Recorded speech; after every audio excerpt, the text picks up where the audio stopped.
All right, so we are back with the third segment of my Middle Eastern series, and this is my falafel recipe. So let's get saucy.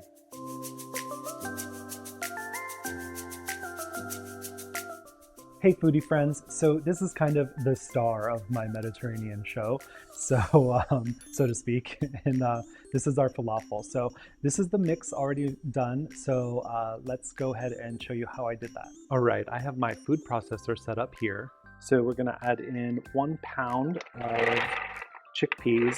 These are dried chickpeas that I had soaked overnight, and then I drained them, rinsed them really well, and let them dry in the colander.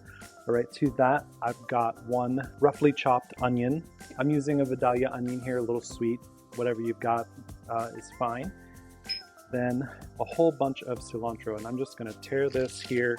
Some of those stems in there too. The stems have a lot of flavor, so that's great. And then some garlic. I'm gonna use a good big spoonful of garlic here. You can use as much or as little garlic as you like.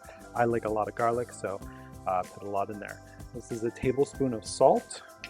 I've got half a teaspoon of ground coriander and a whole teaspoon of ground cumin. That's going in there as well. And about a teaspoon of black pepper. Now, if you wanted to make this spicy, you could absolutely add like some cayenne or something in there. I don't want to do it spicy, so I'm just going to do this. Now, then we're just going to obviously process this until it's a nice paste and will hold together. And we'll need to scrape it down a little bit as we do it. Well, it's smelling good already. You can smell that garlic and the cumin. If you're one of the people who either doesn't like cilantro or it tastes like soap to you, you could definitely do parsley instead. You could do a combination, parsley, cilantro, even some mint in here. I just do cilantro. Okay, so this looks pretty good. It's a nice paste. If I take it out and I kind of squish it together, it's gonna hold together. You can see it's gonna hold shape. I can even make a little ball out of it. So this is a good place to stop. Now this is going to go in a bowl and into the refrigerator. I'm gonna leave it in there for at least an hour, and then when I'm ready to fry it, I'm gonna add in a little bit of baking powder before I fry them up. So that'll help to make them puffy. This is gonna make a lot, so what I will do is probably freeze some of these so you can portion them out, freeze them on a sheet tray, and then once they're good and solid frozen, you can pop them in a bag. They'll last in the freezer for quite a good time, and you have them ready to fry right out of the freezer whenever you want. So I am going to give this, they're raw chickpeas, but I'm going to give us a little bit of a taste anyway, just to make sure the seasoning is where I want it. That's good. It's good, definitely. We're going to have some sauces and stuff to dip it in anyway. So in a bowl in the fridge, and when we're ready, I will come back and we'll fry them up and taste them, and they're going to be absolutely delicious.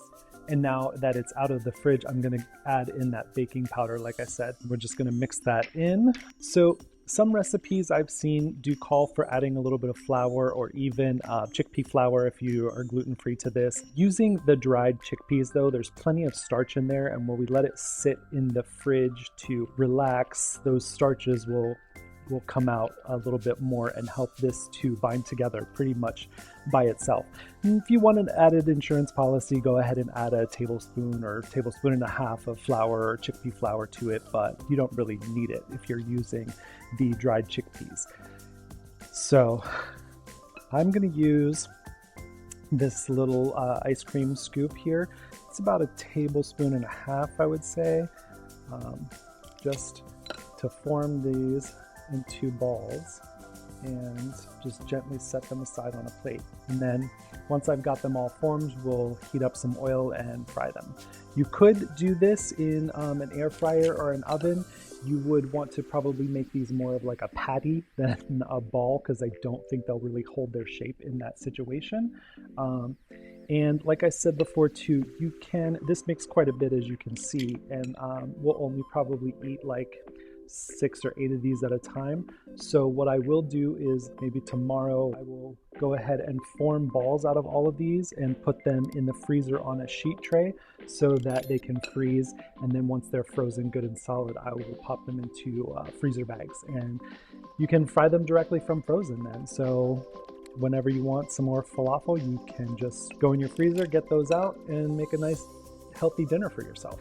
All right, foodie friends, so I've got a small pot of oil here that is up to 350 degrees, and I'm just going to very carefully drop my falafel in, and I'm only going to do maybe 3 at a time just so it doesn't bring the oil temperature down too much. And we'll just fry them for like 5-6 minutes or so, just until they're beautifully golden brown and crispy.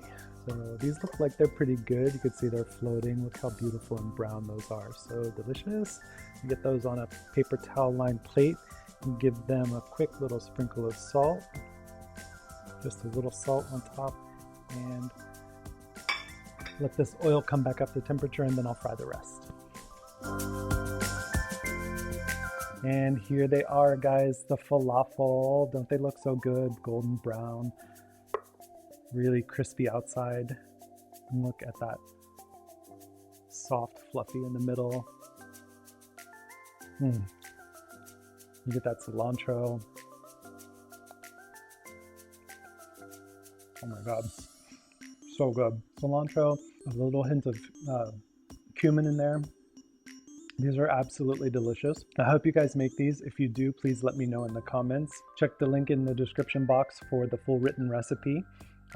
Thanks as always for joining me on Getting Saucy with Chef Lynn. You can follow me across social media at Chef Lynn Wheeler, and my website is cheflynnwheeler.com. Thanks a lot, guys. I'll see you next time. Oh, good.